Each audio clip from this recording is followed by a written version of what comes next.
Greetings, all. Greetings.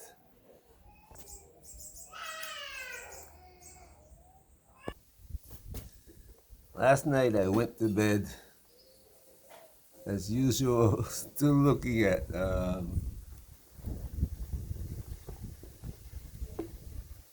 emails and information sent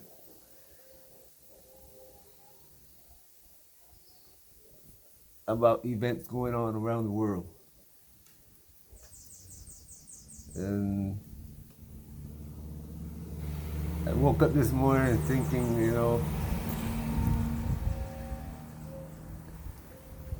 why am I doing this?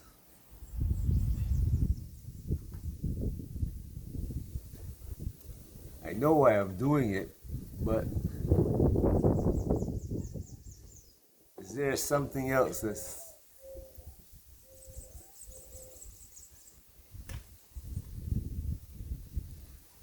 causing me to continue, you know?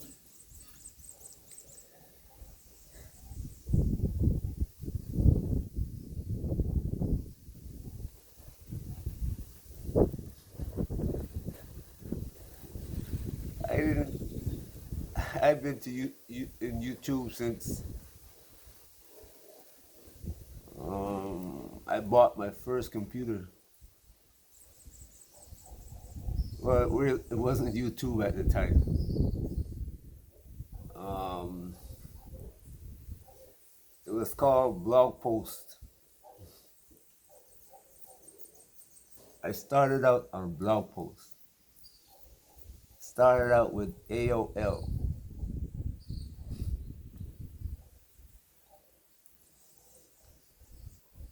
And before that was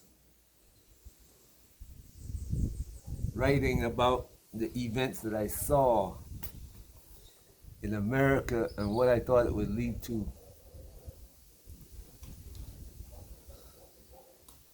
The deterioration of the society. And not just the society. When I say society, yes, American society, but my own family, the people of the diaspora whose roots were African.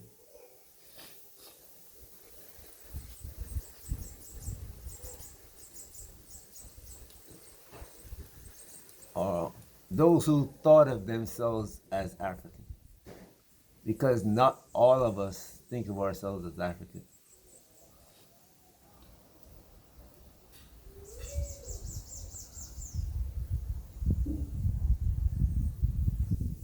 Nevertheless, as the time progressed, I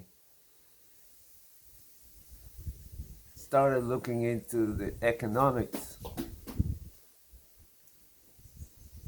And with coming of YouTube, I started making videos of when I travel around the world. And some of them I couldn't post. Some of the videos I made, I know I couldn't post them. It's,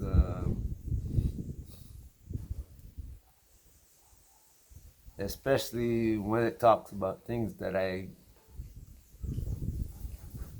knew would occur.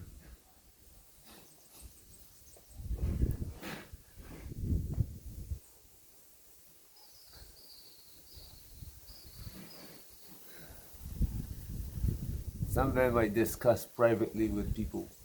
I warned friends, I said, look, this is going to happen, this is going to happen, this is going to happen. And almost to the T, as we said, it occurred. And that was my question, because I'm noticing that I'm talking to people saying, hey, look, this is going to happen that's going to happen, prepare for it. And my mindset question is, why are you doing it? Why are you doing it? Because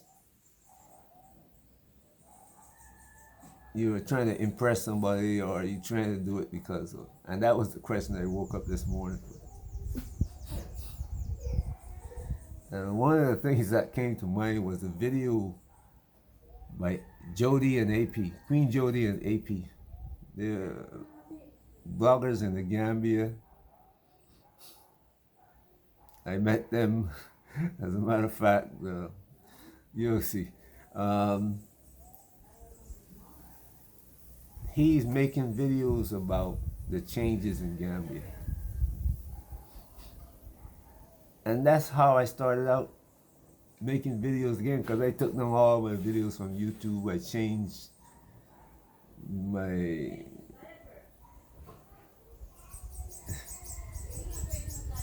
I didn't always post on the JD Orca.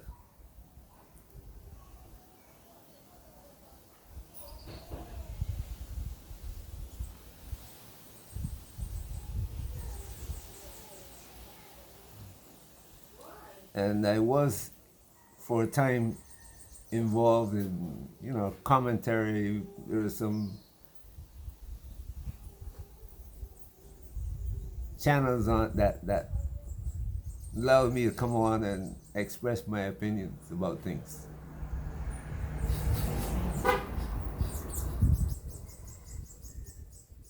But I took down all the posts. And in the case of AOL and other channels that I've been on, blog posts, I just let them go.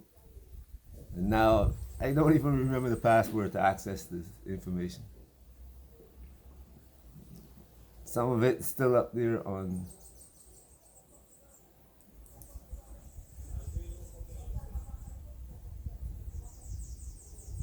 Microsoft.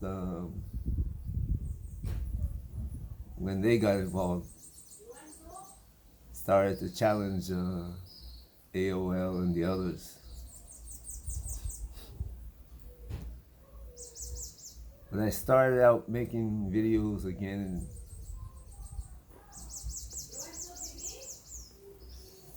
when I went to Gambia, videos, when I say started off making videos, I started uploading the videos. Instead of just sending them to family, I started uploading. And because of my experience in the Gambia, things that I saw that people were talking about, everybody was trying to make things appear better, perfect. And when you say something negative about, well, not negative, what would I say? They would say it's negative. And I had to kind of explain to people, hey, there's no negative and positive. There's information. And the fool who looks at information as negative will always remain ignorant.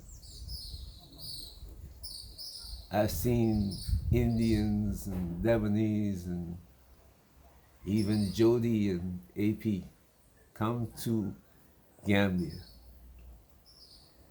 They looked around.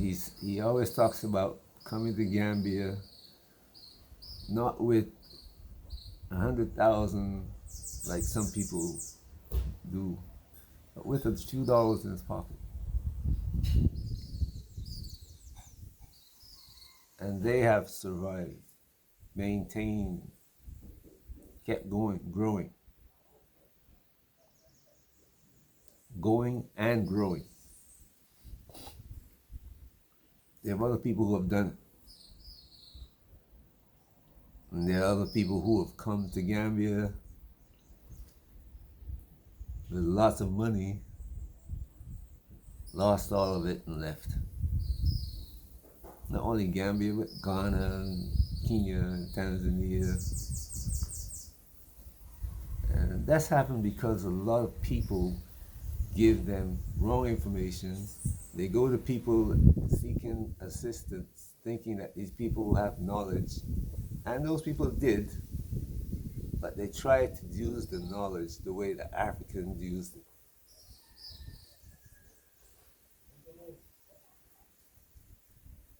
They took people's money, give them bad advice,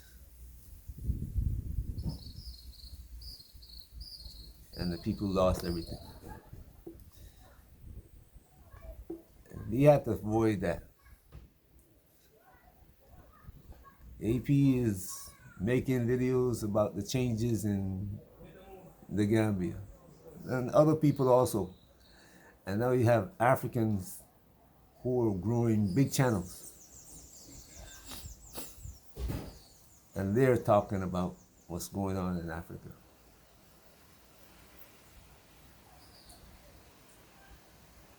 They're giving the information, and wherever it falls, let it fall. Some of them are being persecuted, prosecuted,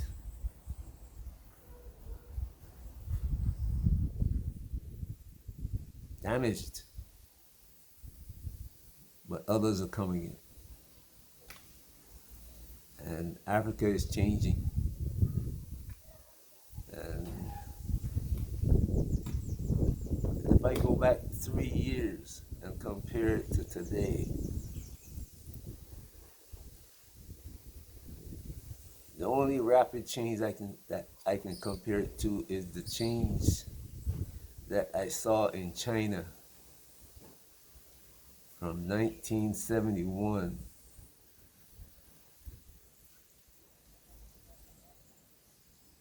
until today.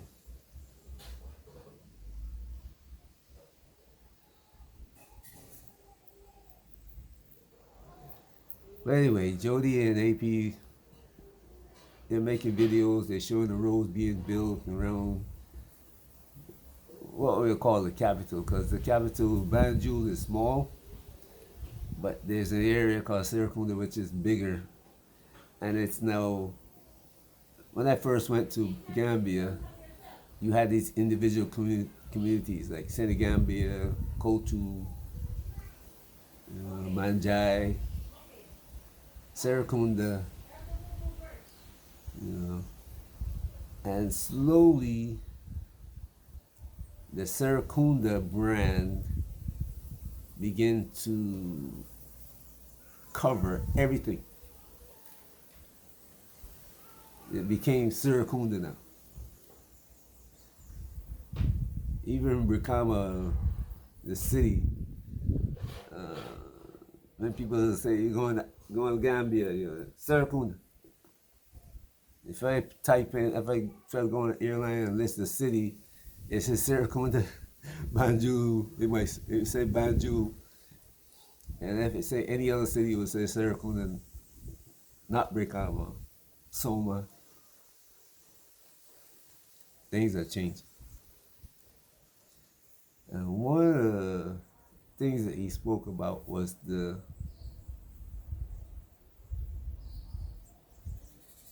in a video he made, talk about the cost of cement.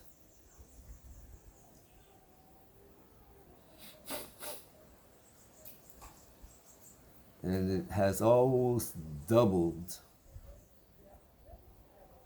It's more than double in price since I bought my first bag of cement in the Gambia.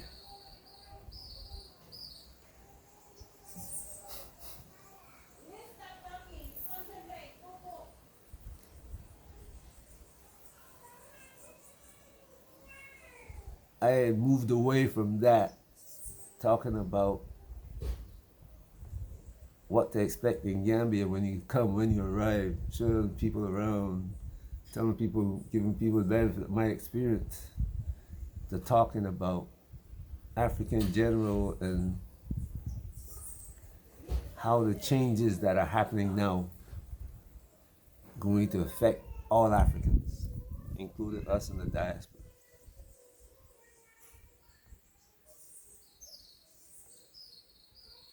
we are seeing the changes. I mean, the other day I made a video about African leaders apologizing. People wouldn't, if unless you are African in Uganda or Kenya, you have no comprehension of what that means. Even though it wasn't done for the right reason, they're just doing it what African leaders do. That's normal, this deceitful practice.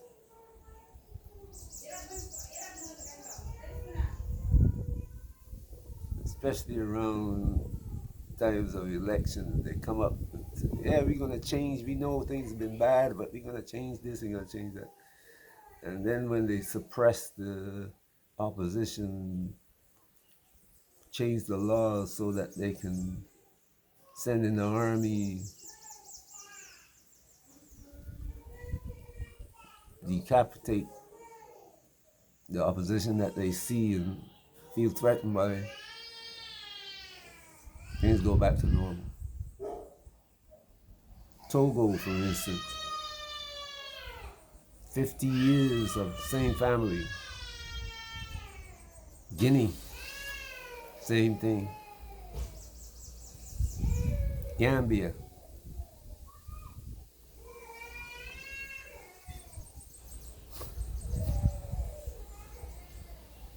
Promises, this and that, and nothing happens.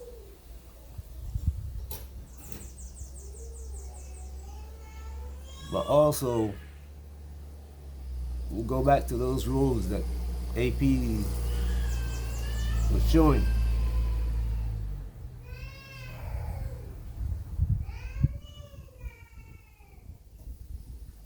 $60 years to build roads in the Gambia. And Gambians, especially politicians, are still arguing that the roads shouldn't be built. The money should be spent there and here and there and there and there and there.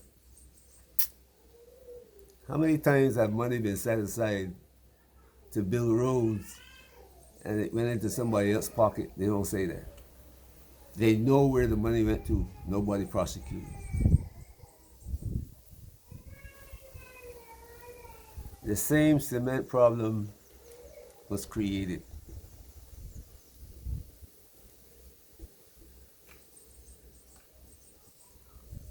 The same problem is the land problem.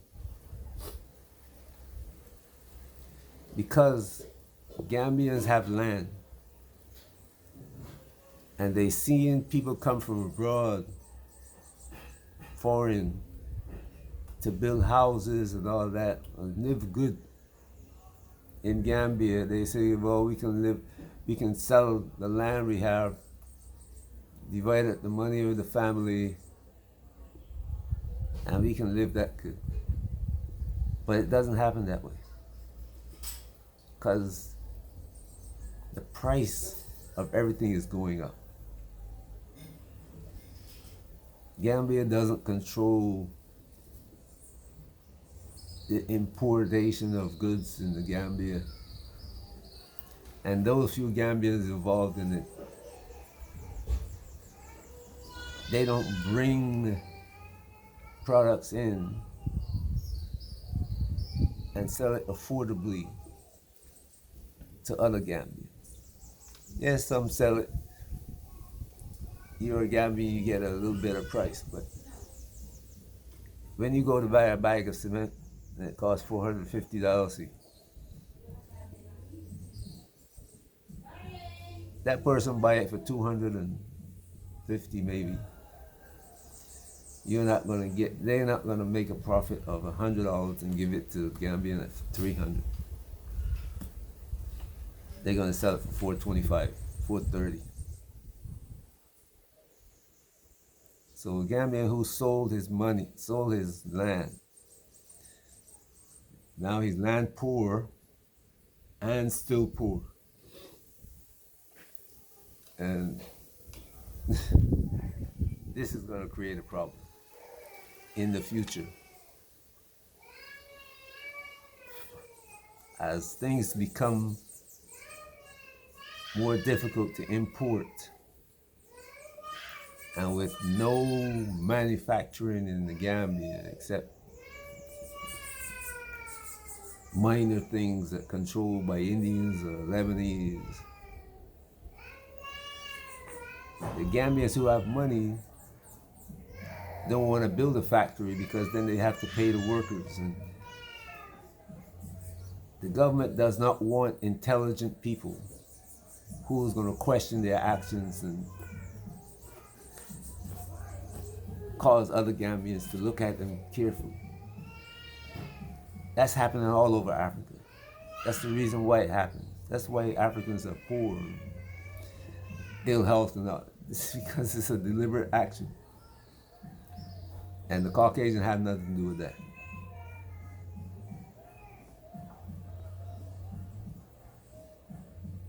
See, I moved away from this. It's not that I don't know it, I know it.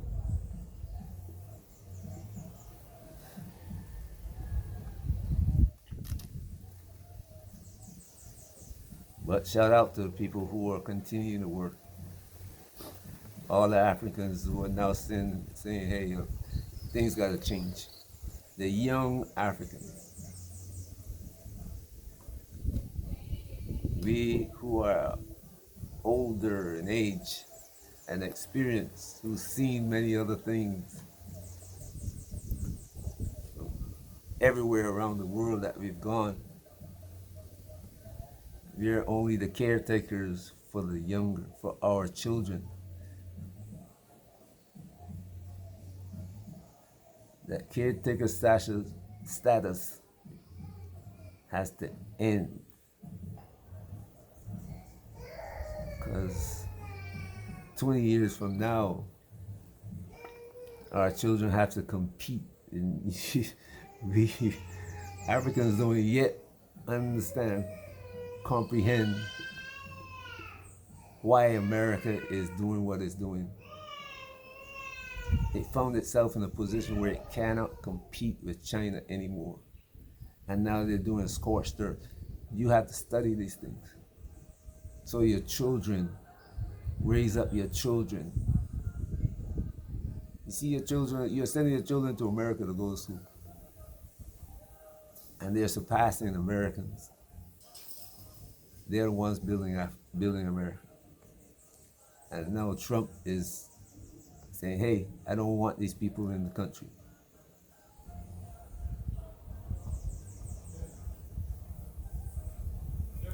Pay attention to what's going on. As a diasporan,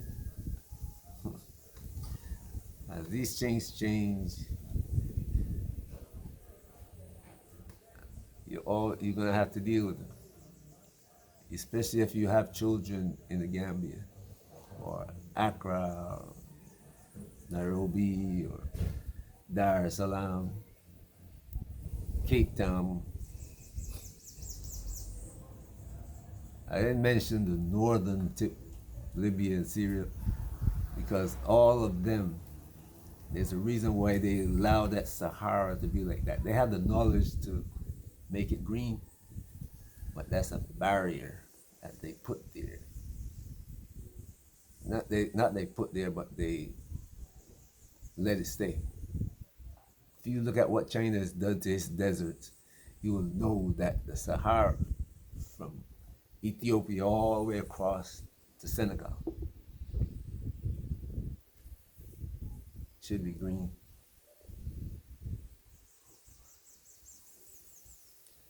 Anyway, have a great day with you all. Peace. Shout out to Jody, Bags, and all the other diasporans who show life in Africa as it is. Give you advice. Listen, if you want to come to Africa, you are going to come. Things are going to get that bad. Even I'm hearing black Americans saying, white Americans too say, we got to get out of here.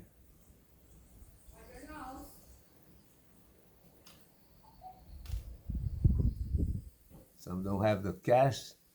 Some are still fearful of moving. Then we have to be righteous enough to give them good information and help them to build correctly. All right, peace as I was saying. Have a great day wherever you are.